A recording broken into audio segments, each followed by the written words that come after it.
என் அன்பு குழந்தையே, உனக்கான நல்ல விஷயங்களை செய்து கொடுப்பதற்காகவே உன் தாயானவள் இன்று உன்னை தேடி வந்திருக்கின்றேன். என் தங்கமே, இன்று உன் அம்மா மிகவும் மன வருத்தத்தில் வந்திருக்கின்றேன். ஏன் தெரியுமா? இன்று உன் அம்மா உனக்கு முக்கியமான செய்தியோடு தான் காத்திருக்கின்றேன். என் தங்கமே, உன்னுடைய இல்லத்தின் வாசலில் காவலுக்கு நின்று கொண்டிருந்த ஒரு ஆத்மா நேத்து உன்னுடைய இல்லத்தை விட்டு சென்று விட்டது. அவர்கள் அங்கிருந்து செல்வதற்கு முன்பாக என்னிடத்தில் ஒரு விஷயத்தை பற்றி சொன்னார்கள். அவர்கள் சொன்ன விஷயம் என்னவென்று தெரிந்தால் நிச்சயமாக உன் கண்கள் கலங்கிவிடத்தான் செய்ய போகின்றது. என் குழந்தையே, உன்னை அளவைக்க வேண்டும் என்பது உன் அம்மாவினுடைய விருப்பம் கிடையாது.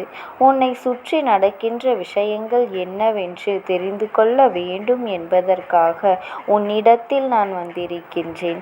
என் பிள்ளையே, இந்த வாழ்க்கையில் நீ அதிகமாக நேசித்த ஒரு உறவு உன்னை விட்டு நிரந்தரமாக பிரிந்துவிட்டது.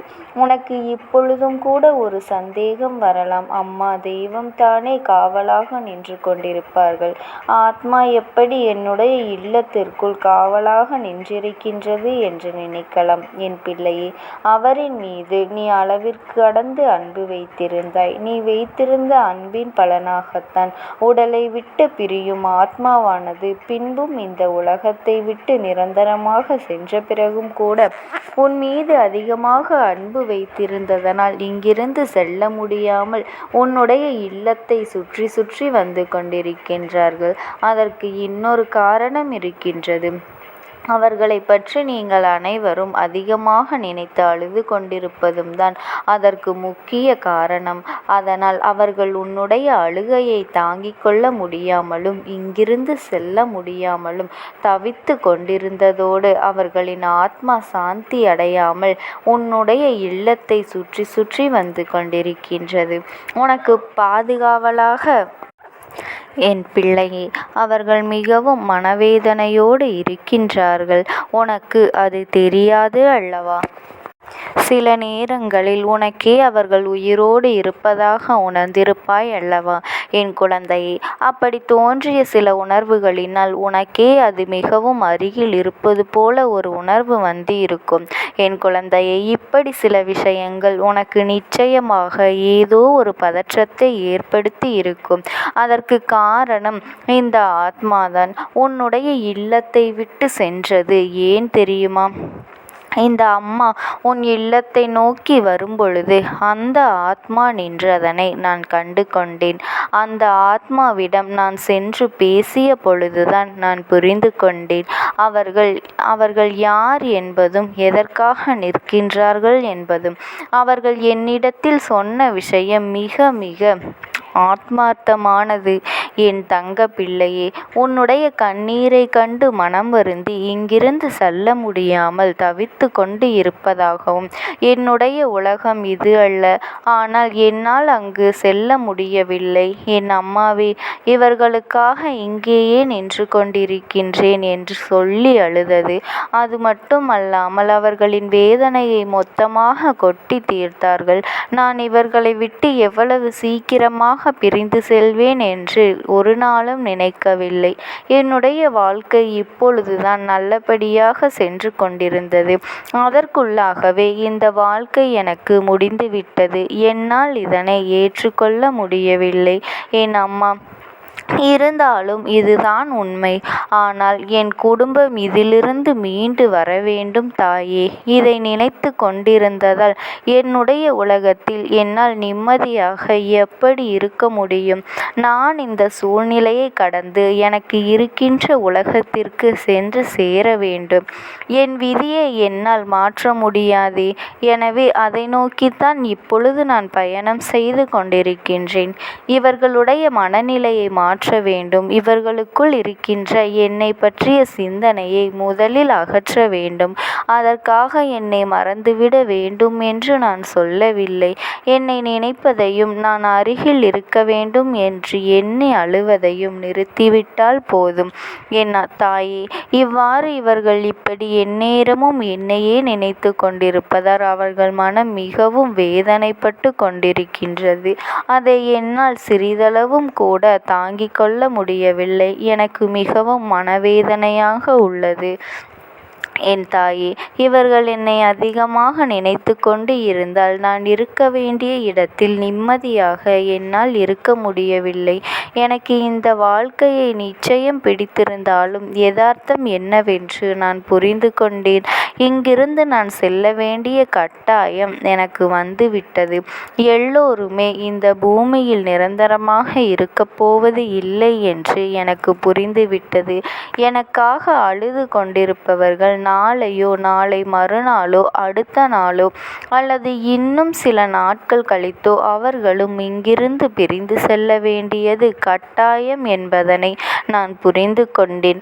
அதனால் இறப்பு என்பதனை என்னால் பெரிதாக எடுத்துக்கொள்ள முடிவதில்லை. அதனை நான் சாதாரணமாக எடுத்துக்கொண்டேன். பிறப்பு என்று ஒன்று இருக்கும் பொழுது இறப்பு என்று ஒன்று கண்டிப்பாக இருக்கும். என்னுடைய விதி இந்த நேரத்தில் எனக்கு புரிந்துவிட்டது. அதனால் என்னை பற்றிய கவலைகளை இப்பொழுதே விட்டு விடுங்கள். என்னை நினைத்து அழுது கொண்டிருக்கின்ற இவர்களை பற்றிய கவலைதான் எனக்கு மிகவும் அதிகமாக இருக்கின்றது. நான் இங்கிருந்து செல்ல விரும்புகின்றேன். அம்மா, நான் நல்லபடியாக இருக்கும் பொழுது உங்களை வணங்கி வந்தேன். நீங்கள்தான் எனக்கு இங்கிருந்து விடுதலையை கொடுக்க வேண்டும்.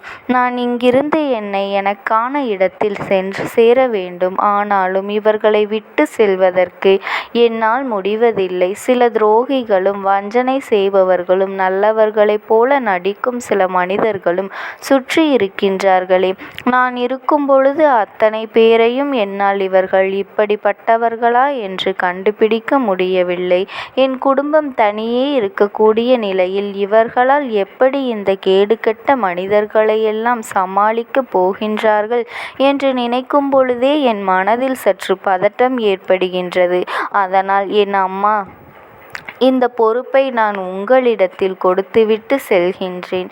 நான் சொல்லாவிட்டாலும் நீங்கள் என்னுடைய குடும்பத்தை நல்லபடியாகத்தான் பார்த்து கொள்வீர்கள். இருந்தாலும் நான் உங்களிடம் கையேந்தி மன்றாடி கேட்டுக்கொள்கின்றேன். இவர்களுக்கு எந்த கஷ்டங்களும் வராமல் நீங்கள் பார்த்து கொள்ள வேண்டும். நான் இருந்தால் அவர்களிடத்தில் எந்த அளவிற்கு அன்பாக இருப்பேனோ அந்த அன்பினை நீங்கள் ஏதேனும் ஒரு ரூபத்தில் அவர்களுக்கு கிடைக்க செய்ய வேண்டும். கொஞ்சம் கொஞ்சமாக அவர்கள் என்னை மறந்துவிட வேண்டும். என்னுடைய அன்பினை இன்னொரு இடத்தில் வந்து பெறும் பொழுது அவர்களுக்கு நிச்சயமாக என்னை பற்றிய சிந்தனைகளும் நினைவுகளும் அதிகமாக வந்துவிடாது. நான் இல்லை என்ற யதார்த்தத்தை அவர்கள் உணர வேண்டும். இல்லாத ஒருவரை மீண்டும் திருப்பி கொண்டு வர முடியாது என்பதனை அவர்கள் புரிந்து கொள்ள வேண்டும். அவர்கள் வேதனைப்படுத்துவதை நீ தடுத்து நிறுத்த வேண்டும் என் தாயே. அதை மட்டும் என்னால் தாங்கிக் கொள்ள முடியவில்லை அம்மா என்று இப்படி கதறி அழுகின்றது. இந்த சூழ்நிலையை தான் நீங்கள் மாற்றி கொடுக்க வேண்டும். அதனால் தான் உங்களிடத்தில் நான் வந்து நின்று கொண்டிருக்கின்றேன். நான் இந்த இடத்தை விட்டு சென்ற பிறகு என்னுடைய குடும்பத்திற்கான சந்தோஷத்தை உங்கள் பொறுப்பில் விட்டு செல்கின்றேன். நீங்கள் அதை பார்த்து கொள்ள வேண்டும். நீங்கள் எனக்கு சத்தியம் செய்து கொடுக்க வேண்டும் என்று இந்த சத்தியத்தை நான் ஒரு மனதாக ஏற்றுக்கொள்வேன். ஒரு முறை நீங்கள் எனக்காக செய்வீர்கள் என்றால் என்னுடைய ஆத்மாவும் சாந்தியடையும். என் குடும்பத்திற்கு நான் செய்யாமல் விட்ட சில கடமைகளும் நீங்கள் செய்து கொடுக்க வேண்டும் தாயே. இது ஒன்று போதும். என்னுடைய மன நிம்மதிக்கு காலத்தின் கட்டாயம் என்னை இங்கிருந்து கொண்டு சென்று விட்டது. அதற்காக இனி அழுது எந்த பயனும் இல்லை. என் குடும்பத்தை மட்டும் இந்த இழப்பிலிருந்து மீட்டெடுத்து விடுங்கள் தாயே என்று அந்த ஆத்மா கதறிக்கொண்டிருக்கின்றது. என் தங்கமே, அதை பற்றி வருத்தப்பட்டு பிறகு எந்த பயனும் இல்லை. நீங்கள் எனக்காக இந்த ஒரு ஆசையை மட்டும் நிறைவேற்றிக் கொடுங்கள் தாயே என்று கேட்கின்றது. என்னுடைய குடும்பத்தில் இருக்கின்ற யாருடைய கண்களிலிருந்தும் இனி கண்ணீரே வரக்கூடாது. நான் இல்லாத குறை அவர்களுக்கு கொஞ்சமும் தெரியவே கூடாது. என்னுடைய அன்பினை நிச்சயம் யாரேனும் ஒரு ரூபத்தில் அவர்களிடத்திலேயே கொண்டு செல்ல வேண்டும். அந்த ஆத்மா இப்படி என்னிடத்தில் கேட்டுக்கொண்டது.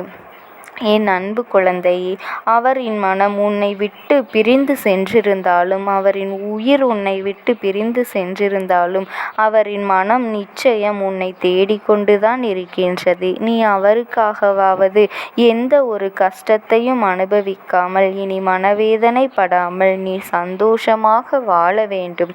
இந்த தாயானவளினுடைய அன்பும் ஆசீர்வாதங்களும் என் அன்பு குழந்தைக்கு எப்பொழுதுமே உனக்கு துணையாகவே இருப்பேன். ஓம் சக்தி. ஓம் ஆதிபரா சக்தி. அந்த ஆத்மாவின் வாக்கினை கேட்பதற்கு இதுவே உனக்கு கிடைக்கின்ற கடைசி வாய்ப்பாகவும் இருக்கலாம். அதனால் என் பிள்ளையே, இந்த வாய்ப்பினை நீ சரியாக பயன்படுத்தி கொண்டு அந்த ஆத்மா உன்னோடு என்ன பேச நினைக்கின்றது, அவர்கள் எதை உன்னிடத்தில் சொல்ல நினைக்கின்றார்கள், வெளிப்படுத்த முயற்சி செய்கின்றார்கள், எதனால் உன்னை தேடி வந்திருக்கின்றார்கள் என்பதனையெல்லாம் நீ தெரிந்து கொள்ள வேண்டும். என் தங்க பிள்ளையே, அவர்கள் எப்படி இந்த தெய்வத்தின் அருகில் வந்தார்கள் என்று நீ யோசிக்கலாம். என் தங்கமே, உன்னுடைய இல்லத்தில் சமீபத்தில் இறந்து போன ஒருவரினுடைய ஆத்மாவானது சில நாட்களாகவே உன் இல்லத்தை சுற்றி சுற்றி வருகின்றது. இந்த அம்மா அதனை கண்டுவிட்ட பிறகு, எதற்கு இங்கே சுற்றி கொண்டிருக்கின்றாய்? நீ இருக்க வேண்டிய இடத்தில்தானே இருக்க வேண்டும். என் பிள்ளையின் வீட்டில் உனக்கு என்ன வேலை என்று கேட்ட பொழுதுதான் அந்த ஆத்மா என்னிடத்தில் சொன்ன விஷயம், எனக்கும் என்னிடத்தில் இருக்க வேண்டும் என்றுதான் ஆசையாக இருக்கின்றது. ஆனால் சில விஷயங்கள் என்னை அங்கே செல்ல விடாமல் தடுத்து கொண்டு இருக்கின்றது. எனக்கு என்னுடைய குடும்பத்தில் இருக்கின்றவர்களிடம் பேசியாக வேண்டும். என் மனதில் தோன்றுகின்ற சில விஷயங்களை அவர்களிடத்தில் சொல்லிவிட்டால் நான் மனநிறைவோடு இங்கிருந்து சென்று விடுவேன். சில விஷயங்களை நான் அவர்களோடு பகிர்ந்து கொள்ளாமல் விட்டுவிட்டேன். அதற்கு சரியான நேரம் இப்பொழுது வந்திருக்கின்றது. இப்பொழுதும் சொல்லாமல் நான் சென்று விட்டால் இனி காலம் முழுவதும் என்னால் அவர்களிடத்தில் சொல்லிவிட முடியாது. இதற்கு நீங்கள்தான் துணையாக நிற்க வேண்டும் அம்மா என்று என்னிடத்தில் வாய்ப்பினை ஏற்படுத்தி கொடுக்க வேண்டும் என்று கேட்டது. என் தங்க குழந்தையே, இப்படி இருக்கும் பொழுது அவர்களிடத்தில் சொல்லிவிட முடியாது. அந்த வாய்ப்பினை ஏற்படுத்தி கொடுத்து என் வீட்டில் உள்ளவர்களிடம் பேச வைக்க வேண்டும் என்று என்னிடத்தில் கோரிக்கை வைத்தது. என் தங்கமே, இப்படி மனதிலே எந்த கெட்ட எண்ணங்களும் இல்லாமல் உன் குடும்பத்திற்காக பேச வேண்டும் என்று கேட்ட ஆத்மாவிற்கு நான் அந்த வாய்ப்பு வழங்குவது தானே முறையாக இருக்கும். அதனால் இந்த அம்மா அந்த ஆத்மாவிற்கு அந்த வாய்ப்பினை கொடுக்க முடிவுகள் செய்து இப்பொழுது உன்னோடு பேசுவதற்காக வரவழைத்திருக்கின்றேன். என் பிள்ளையே, அந்த ஆத்மாவானது உன்னிடத்திலே என்ன பேசுகின்றார்கள் என்பதனை நான் என் மூலமாக உன்னிடத்தில் பேசி சொல்கின்றேன். இந்த அம்மாவிடத்திலிருந்து தான் அவர்கள் மனதில் பேச நினைப்பதை எல்லாம் பேச முடியும். என் தங்கமே, நேரடியாக ஒரு ஆத்மாவின் குரலை உன்னால் அத்தனை சுலபமாகவெல்லாம் கேட்டுவிட முடியாது. இந்த அம்மா அதற்காகத்தான் இன்று இந்த உதவியை செய்கின்றேன். என் குடும்பத்தில் இருக்கின்றவர்களிடம் பேச வந்திருக்கின்றேன். உங்கள் எல்லோரையும் நான் இனி காணவே முடியாது என்பதனை நான் உணர்ந்து கொண்டேன். என் வாழ்க்கையில் நிறைவாக இருந்து என்னால் உங்களுக்கு கஷ்டங்கள் வந்தாலும் உங்களால் எனக்கு எந்த கஷ்டங்களும் இதுநாள் வரையிலும் வந்தது கிடையாது. நான் நினைத்தது போல இந்த வாழ்க்கையை அத்தனை சந்தோஷமாக வாழ்ந்து கொண்டுதான் இருந்தேன். என் குடும்பத்தில் இருக்கின்றவர்களிடம் பேச வந்திருக்கின்றேன். உங்கள் எல்லோரையும் இனி நான் காணவே முடியாது என்பதனை நான் உணர்ந்து கொண்டேன். உங்களோடு இருந்த இந்த காலகட்டம் குறைவாக இருந்தாலும் நான் எனக்கு கிடைத்த சந்தோஷங்களும் மகிழ்ச்சியும் ஏராளமாக இருந்தது. அதனால் எனக்கு எந்த ஒரு கவலையும் இதுவரையில் இருந்ததே கிடையாது. நான் நினைத்தது போல இந்த வாழ்க்கையை நான் சந்தோஷமாகத்தான் வாழ்ந்து கொண்டு இருந்தேன். ஆனால் இவ்வளவு காலம் எனக்கு சீக்கிரமாக என்னுடைய ஆயுள் முடிந்துவிடும் என்று எனக்கு முன்பே தெரியாது. அது தெரிந்திருந்தால் நிச்சயமாக என் மனதில் இருக்கின்ற அத்தனை விஷயங்களையும் நான் உங்களிடத்தில் சொல்லியிருப்பேன். ஆனால் எல்லோரும் நினைப்பது போலத்தானே நானும் நினைத்திருந்தேன். எனக்கும் இந்த உலகத்தை விட்டு செல்ல வேண்டும் என்ற ஆசை கிடையாது. மற்றவர்கள் சொல்வது போல எதற்காக பிறந்தோம், நாம் ஏன் பிறந்தோம் என்று ஒரு நாளும் நான் நினைத்தது கிடையாது. வாழ வேண்டும் என்றுதான் ஆசைப்பட்டேன். என்னுடைய ஆசைகள் எல்லாம் நிராசையாகும்படி இந்த உலகத்தில் விட்டு செல்ல வேண்டிய காலகட்டம் கட்டாயம் வந்துவிட்டது. என்னுடைய கடமை இங்கே சரியாக முடிவதற்கு வந்துவிட்டது.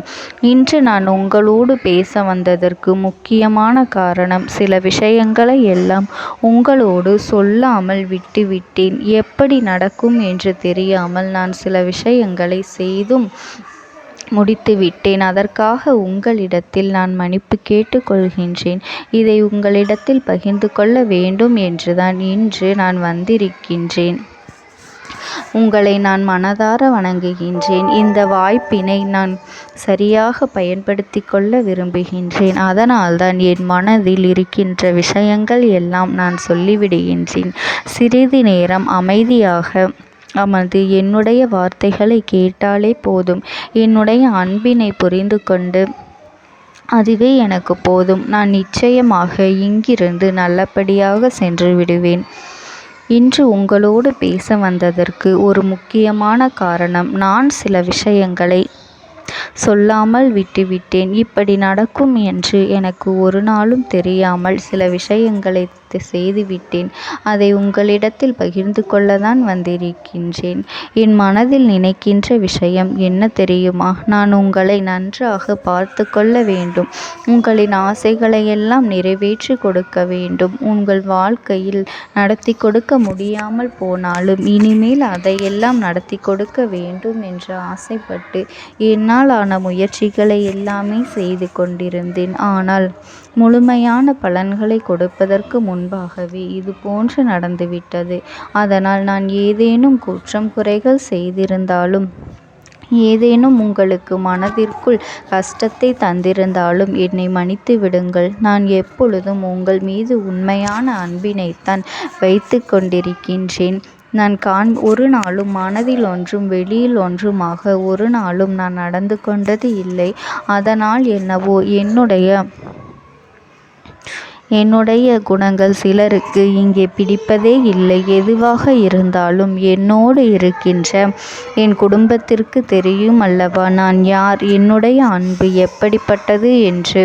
அதனால் என்னுடைய அன்பினை முழுமையாக உணர்ந்து கொள்ள வேண்டும் என்று அதனை இங்கிருந்து ஏற்றுக்கொள்ளவே முடியாத ஒரு விஷயமாகத்தான் இருந்தது. நானும் அங்கும் அங்கும் ஓடி ஓடி மீண்டும் என்னுடைய உயிரை மீட்டெடுத்து விடலாம் என்றுதான் முயற்சி செய்தேன். ஆனால் அப்பொழுது என்னால் அதையெல்லாம் செய்ய முடியவில்லை. உயிரற்ற உடலாக இங்கே நின்று கொண்டிருக்கின்றேன். நாட்கள் செல்ல செல்ல இதை எனக்கு ஏற்றுக்கொள்ள பழகிவிட்டது. இனிமேல் இதுதான் என்னுடைய உலகம். மீண்டும் அங்கே செல்ல முடியாது என்பதனை நான் புரிந்து கொண்டேன். செல்ல முடியாவிட்டாலும் ஆத்மா என்று ஆன பிறகு என்னுடைய உலகத்தில் இருந்தால்தான் எனக்கு சந்தோஷம். மீண்டும் மனித வாழ்க்கைக்குள் என்னால் நுழைந்துவிட முடியாது. எனக்காக இத்தனை காலமும் அன்போடு பழகி எனக்கு எல்லாம் செய்த உங்களுக்கு நான் சொல்கின்ற விஷயம் ஒன்றுதான். நடந்தது எல்லாம் நடந்துவிட்டது. நடந்த விதையை யாராலும் இனி மாற்ற முடியாது. இனி நான் உங்களோடு இருக்க வேண்டும் என்று நினைத்தால் கூட அது நடக்காது. அதனால் இந்த வாழ்க்கையில் நீங்கள் நல்லபடியாக வாழ்ந்து சந்தோஷமாக இருக்க வேண்டும் என்றுதான் அந்த ஆத்மா மனது வேதனைப்பட்டு உன்னோடு பேசுகின்றது. என் தங்க குழந்தையே, யார் உன்னை விட்டு சென்றாலும் இந்த தாயானவளினுடைய அன்பும் ஆசீர்வாதங்களும் உனக்கு என்றென்றைக்குமே முழுமையாக கிடைத்து கொண்டே இருக்கும். அதனால் நீ எதை நினைத்தும் கவலைப்படாதே. உனக்காக எப்பொழுதும் நான் இருந்து கொண்டே இருப்பேன். ஓம் சக்தி. ஓம் ஆதிபரா சக்தி. நீ விடுதலை கொடுக்க மாட்டாயா என்று என் பிள்ளை நீ என்னை பார்த்து கேட்கின்ற விஷயத்திற்குத்தான் நான் முடிவினை கட்டப் போகின்றேன். இன்னமும் சுருக்கமாக உனக்கு சொல்ல வேண்டும் என்றால், உன்னுடைய பிடிவாதம் இந்த அம்மாவினிடத்தில் ஜெயித்து விட்டது என்பதுதான் உண்மை. என் குழந்தைக்கு எந்த ஒரு விஷயம் வேண்டும் என்று அடம்பிடித்து இத்தனை காலமும் நீ நின்று கொண்டிருந்தாயோ, அந்த ஒரு விஷயத்திலிருந்து உன் அம்மா நான் உனக்கு விடுதலையை கொடுக்க வேண்டும் என்று என் முன்னால் கதறி அழுதாயோ, அந்த விஷயத்தை இன்று உனக்கு நான் முடித்து வைக்கின்றேன். என் பிள்ளையே, சுற்றி இருக்கின்ற உறவுகளையெல்லாம் நம்புவதை விட்டுவிட்டு சற்று விலகி நிற்பதுதான் எல்லோருக்குமே நல்லது. ஏனென்றால் யாருடைய குணம் எப்பொழுது எப்படி மாறும் என்று யாராலும் கணித்துவிட முடியாது. ஒருவரிடத்தில் நல்லபடியாக பேசிக்கொண்டு வந்திருப்பாயானால் அவர்கள் மனதிற்குள் என்ன இருக்கின்றது என்று உன்னால் ஒரு பொழுதும் தெரிந்து கொள்ள முடியாது. அவர்களுக்குள் 1000 விஷயங்கள் ஓடும். உனக்கு செய்து தருவேன் என்று வாக்குறுதியை கொடுப்பார்கள். ஆனால் அதன் பிறகு பார்த்தாயானால் ஒரு நிமிடம் கூட யோசிக்காமல் சற்றென்று இவர்களுக்கு முடியாது என்று சொல்லிவிடுவார்கள். மனதிற்குள் அவர்கள் நினைப்பது, நீ சொல்வதை சொல்லிவிட்டு போ, நான் எதற்காக உனக்கு உதவி செய்ய வேண்டும் என்று எண்ணிக்கொண்டிருப்பார்கள். இது போன்ற போலிகள் அதிகமாக நிறைந்து இருக்கின்ற இந்த உலகத்தில் ஒரு விஷயத்திற்காக என் பிள்ளை நீ ஆசைப்படுகின்றாய் என்றால் அதை மிகவும் நான் கவனத்தோடு புரிந்து கொண்டு உன் வாழ்க்கைக்கு அது சரியா தவறா என்று, தேவைதானா தேவையில்லையா என்று, ஒரு வேலை கிடைத்தால் உன் வாழ்க்கை தெளிவாக இருக்குமா என்றால் நான் புரிந்து கொண்டுதான் உன் அம்மா நான் உன்னிடத்திலே சொல்ல முடியும் என்பதனை புரிந்து கொள். உனக்கு எத்தனை கால தாமதங்கள் ஆகியது என்பதனை அதனை புரிந்து கொள்ள அதை உன்னிடத்தில் ஒப்படைக்க வந்ததற்கு காரணம், பல அதிசக்தி வாய்ந்த பூஜைகளாலும் தெய்வங்களை நீ தொடர்ந்து வணங்கி கொண்டிருப்பதாலும் மட்டும்தான் உன் வேண்டுதல்கள் உச்சத்தை தொட்டுவிட்டது. தெய்வத்தின் மனதை நீ தொட்டுவிட்டாய். இனிமேல் உன்னிடத்திலிருந்து தெய்வத்தினால் தப்பிக்க முடியாது. நிச்சயமாக இனிமேல் இதனை நீ கொடுத்துதான் ஆக வேண்டும். எந்த எல்லைக்கும் செல்வதற்கு தயாராகிவிட்டாய். கடவுளுக்கு என்னென்ன செய்ய வேண்டுமோ அதையெல்லாம் என் பிள்ளை மனதார செய்து விட்டாய். உன்னுடைய அன்பிற்கு இந்த அம்மா நான் 5வது நாள் உன் வாழ்க்கையில் மிகப்பெரிய பிரச்சனையை தீர்த்து கொடுக்கின்றேன். அம்மாவினை நம்பினால் உனக்கு சத்தியம். என்னை நீ நம்பவில்லை என்றால் இந்த அம்மாவினால் நிச்சயமாக எந்த விஷயத்திலும் இதற்கு பொறுப்பாக முடியாது. உனக்கு நடப்பதை கூட நீ உணராமல் இருந்துவிட்டு நிச்சயமாக உன்னுடைய மனநிலையில் தான் மாற்றங்களை கொண்டு வர வேண்டும். இதனை புரிந்து கொள்.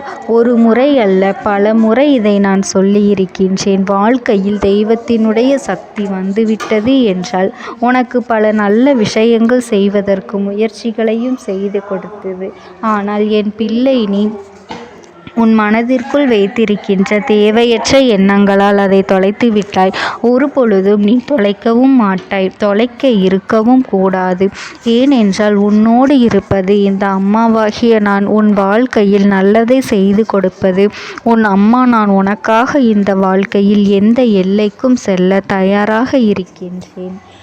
அதனால் இனி துணிந்து இறங்கு. எண்ணி 5வது நாள் நீ விரும்பிய விஷயம் உன் கைகளில் இருக்கும். எந்த முயற்சிகளையும் செய்யாமல் அம்மா தரவில்லை என்று ஒரு நாளும் என் மீது பழி போட உன்னால் முடியாது. நீ முயற்சிகளையும் உன்னுடைய உழைப்பையும் சரியாக செலுத்திவிட்ட பிறகு நான் கொடுக்கவில்லை என்றால் என் மீது கோபப்பட உனக்கு அத்தனை உரிமையும் இருக்கின்றது. இதற்கு மேலும் என் குழந்தை கஷ்டத்தை சந்திக்க வேண்டிய அவசியமில்லை. எவ்வளவு தூரம் முடியுமோ அவ்வளவு தூரம் இந்த வாழ்க்கையில் உனக்கான விஷயங்களை நீ பெற்றுக்கொள்ள தயாராக இருக்க வேண்டும். என் தங்கமே, இனியாவது என் குழந்தை உனக்கு தர நினைக்கின்ற விஷயங்களை எல்லாம் தருவதற்கு இந்த வாழ்க்கையில் என்னவெல்லாம் சுற்றி நடக்கின்றதோ அதையெல்லாம் நீ தெரிந்து கொண்டு என் பிள்ளை உனக்கானதை என்னிடத்தில் தெரிந்து கொள்ள வேண்டும். எந்த அளவிற்கு மனதில் துணிச்சலோடு நிற்கின்றாயோ, அம்மா எதனை கேட்டாலும் கொடுத்துவிட வேண்டும் என்று நீ நினைத்தாய் அல்லவா? அன்று உன்னிடத்தில் தட்சணை கேட்டேன், மறக்காமல் கொடுத்தது என் பிள்ளையே. என்ன கேட்டால் இந்த அம்மா? உன்னுடைய அன்பையும் உன்னுடைய நம்பிக்கையையும் மட்டுமே கேட்டேன். இன்றும் உன் அம்மா அதைத்தான் உன்னிடத்தில் கேட்கின்றேன். அம்மா கேட்டால் எதையும் கொடுக்க துணிந்த என் பிள்ளை, இனிமேல் நம்பிக்கைக்கு நான் நிச்சயமாக உன் நல்ல நிலையை நீ அடைந்து விடுவாய். உனக்கான நம்பிக்கைக்கான நிச்சயமான பரிசினை உனக்கு தருகின்றேன். வாழ்க்கை முழுமைக்கும் நான் உன்னோடு பயணிக்கின்றேன். எவ்வளவு பிரச்சனைகள் வந்தாலும் அந்த நேரத்தில் அம்மா நம்மை விட்டு சென்று விடுவாளோ என்று எண்ணி நீ வருந்தாதே. எல்லா சூழ்நிலைகளிலும் நான் உன்னோடு இருந்து உனக்கானதை தரும் வரை ஒரு நாளும் நான் ஓய்ந்து போகவே மாட்டேன். இந்த அம்மா யாரென்று புரிந்து என் பிள்ளைகள் ஒரு நாளும் யாருக்காகவும் எதற்காகவும் பயப்பட மாட்டார்கள். எந்த விஷயம் நம் வாழ்க்கையில் நடக்காமல் போய்விடுமோ என்று எண்ணி வேதனைப்பட மாட்டார்கள். எது வந்தாலும் சரி, இந்த வாழ்க்கையில் என்ன நடந்தாலும் சரி, எல்லாமும் தனக்கு நன்மையை கொடுக்கும் என்று உறுதியோடு அவர்கள் இறங்குவார்கள். அதைத்தான் நான் சொல்கின்றேன் என் தங்கமே. ஒரு நல்ல நாளில் ஒரு நல்ல விஷயத்தை நீ